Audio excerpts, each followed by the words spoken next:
Hello friends, welcomes to Pilstack Educations. Today is 22nd of May and 2020 और आप current affair का video lecture देख रहे हैं।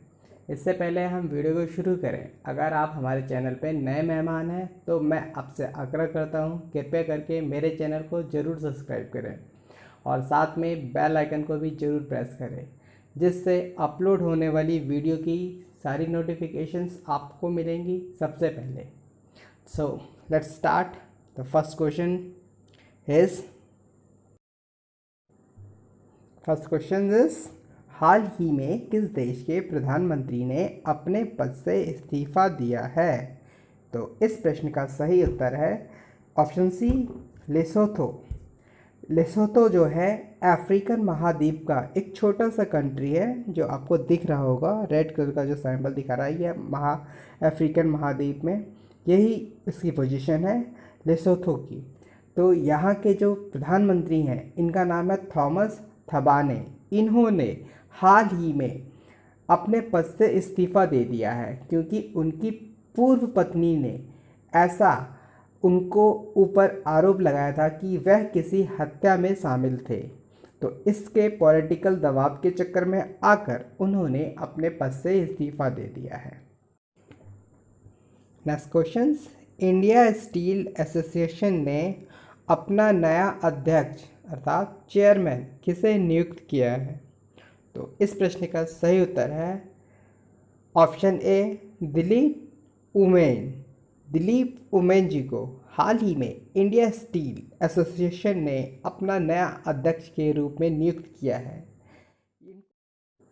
इनके पास 37 वर्षों का इस क्षेत्र में अनुभव है।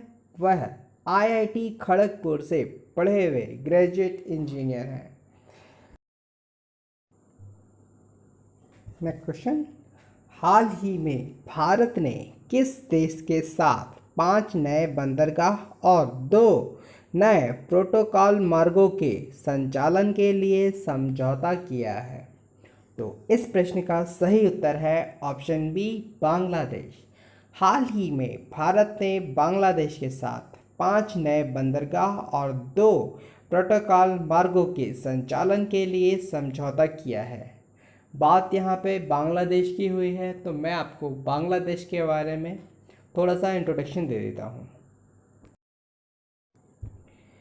ये देखिए मैप में बांग्लादेश, ये जो ग्रीन कलर का है आपका इंडिया से लगा हुआ, ये बांग्लादेश है। बांग्लादेश की राजधानी ढाका, बांग्लादेश के प्रधानमंत्री शेख हसीना और बांग्लादेश के राष्ट्रपति अब्दुल हमीद। चलिए, इस प्रश्न से हमें जितनी इन्फॉर्मेशन मिलती थी, आई थिंक हमें let's move on. Next question, हाल ही में आतंकवाद विरोधी दिवस एंटी टेररिज्म डे कब मनाया गया है? इस प्रश्न का सही उत्तर है ऑप्शन बी, 21 मई को एंटी टेररिज्म डे के रूप में मनाया गया है। अच्छा, इसे मनाते क्यों हैं? तो मैं आपको बता दूं, 21 मई 1991 को श्री राजीव गांधी जी की हत्या कर दी गई थी। तमिलनाडु में एक महिला थी जो मानव बन के आई थी और उनके द्वारा श्री राजीव गांधी जी की हत्या कर दी गई थी। तो इसके उपलक्ष्य में प्रत्येक वर्ष 21 मई को एंटी टेररिज्म डे, आतंकवाद विरोधी दिवस के रूप में हम वर्ष भर में मनाते हैं। और 21 मई को ही एक और इम्पोर्टेंट डे है, जिसको कहते हैं international T day. International T day जो है प्रत्येक वर्ष 21 मई को मनाया जाता है। इसको मनाने का मकसद सिर्फ इतना है कि जो चाय की हिस्ट्री है, कल्चर है, इकोनॉमिक सिग्निफिकेंस है, इसके प्रति अवेयरनेस फैलाने के लिए इंटरनेशनल टी डे का आयोजन प्रति वर्ष 21 मई को किया जाता है। इस क्वेश्चन से हमें इतनी इन्फॉर्मेशन मिलती थी। अब चलते हैं अगले क्वेश्चन की ओर। अगला क्वेश्चन, प्रधानमंत्री वय वंदना योजना को बढ़ाकर कब तक कर दिया गया है? तो इस प्रश्न का सही उत्तर है ऑप्शन सी 31 मार्च वर्ष 2023। 31 मार्च वर्ष 2023 तक प्रधानमंत्री वय वंदना योजना को बढ़ाकर कर दिया गया है। यह एक बहुत ही महत्वपूर्ण योजना थी जिसमें 10 वर्षों तक निश्चित फिक्स्ड अमाउंट जो है वो भारतीय जीवन बीमा निगम के द्वारा उस व्यक्ति को दिया जाता जिसने यह पेंशन स्कीम ली थी। इसमें 10 वर्षों तक फिक्स अमाउंट देने का प्रावधान था और मृत्यु के पश्चात जो भी उसका सम एश्योर्ड था वो उसके नॉमिनीज को देने का प्रावधान था। ये एक इम्पॉर्टेंट स्कीम थी जिसे अब बढ़ाकर 31 मार्च 2023 तक कर दिया है। चलिए चलते हैं अगले प्रश्न की ओर।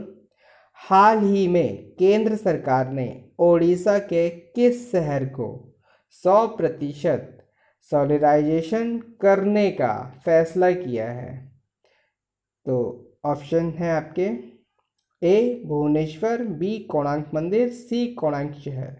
तो इस प्रश्न का सही उत्तर है ऑप्शन बी और सी कोणार्क मंदिर कोणार्क शहर को जो है भारत सरकार ने हाल ही में 100% सोलराइजेशन अर्थात जो सौर ऊर्जा से बने हुए उपकरण होते हैं वो पूरा का पूरा इससे चलाने का जो प्रावधान है वो भारत सरकार द्वारा लिया गया है, जिसमें 25 करोड़ का खर्च आएगा इस सोलराइजेशन को करने के लिए कोणार्क टाउन और कोणार्क टेम्पल को।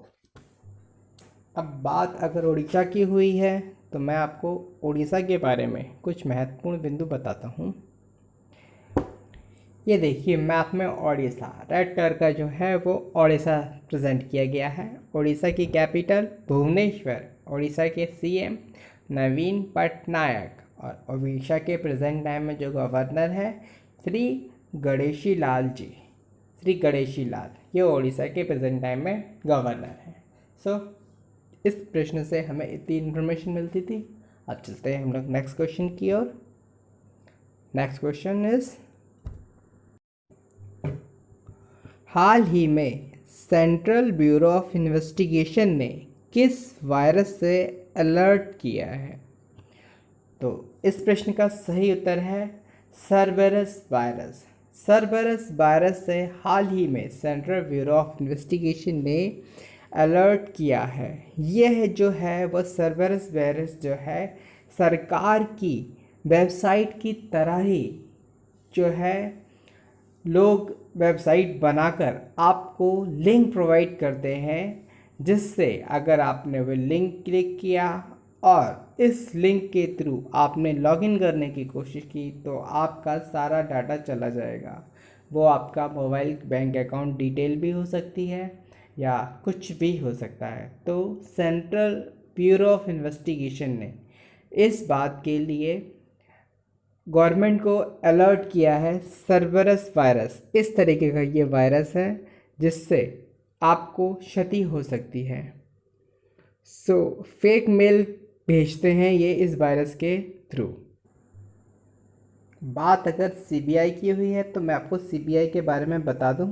सेंट्रल ब्यूरो ऑफ इन्वेस्टिगेशन, इसकी स्थापना 1941 में हुई थी और इसका हेडक्वार्टर न्यू दिल्ली में है। प्रेजेंट टाइम में जो सीबीआई के हेड हैं ऋषि कुमार शुक्ला जी। ऋषि कुमार शुक्ला प्रेजेंट टाइम में सीबीआई के चीफ हैं।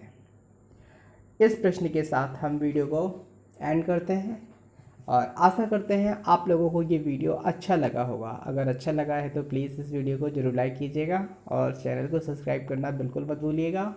कल मिलते हैं फिर नए सेशन के साथ में, नया करंट अफेयर के वीडियोस के साथ में, कुछ नए पल। तब के लिए good bye, have a nice day, thank you very much.